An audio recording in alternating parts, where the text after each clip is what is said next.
بسم الله الرحمن الرحيم أرضي قيبتا لباد وحقبت كلبات كقرني هاي بقة الضباط ورقة هاي ستان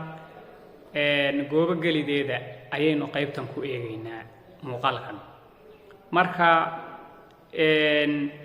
لمبرك كواد أو كلا وحلا دورنا يا حرف كبا أو جاس عيدا أما دبلي إرجع لمعنا لمبرك لبادنا وحين دورنا إن حرف كبا oo boqol ay ku qoran tahay lambarka saddexaad waxaynu dooranaynaa cudurka geela daran la'aantu ay u keento ama sababto wuxuu noqonayaa cashi oo waa xarafka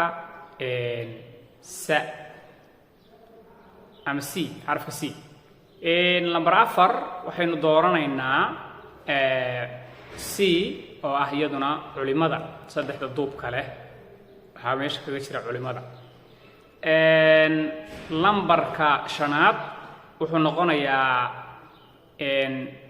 المها يركع مركها شلما له عنها الله ريب وحليها درق حرف ورقدين وحمنا يهلكس حرف جابا قدام بيسح مركا جابا كبدل سوا درق عنها الله ريب المها يركع لمبرلح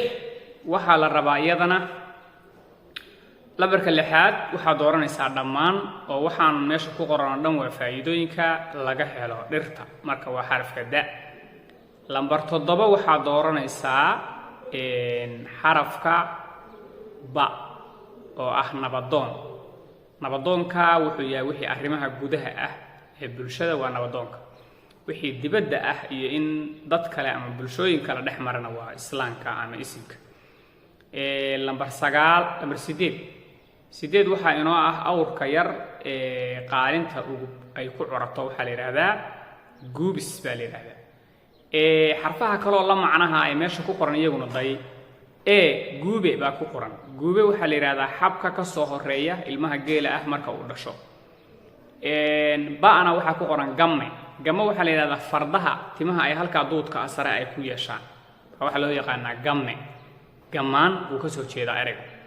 waxa ku soo haray oo macna kale uu gamme leeyahay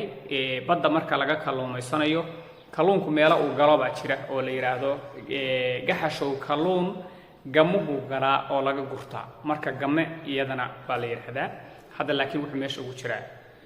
gulaal baa ku soo haray ereyga da ku qoran ee gulaal waxa la yiraahdaa ragaadka uu la macneeyo marka ama arrin markuu ka xumaado oo kale talaa naga gulaalantay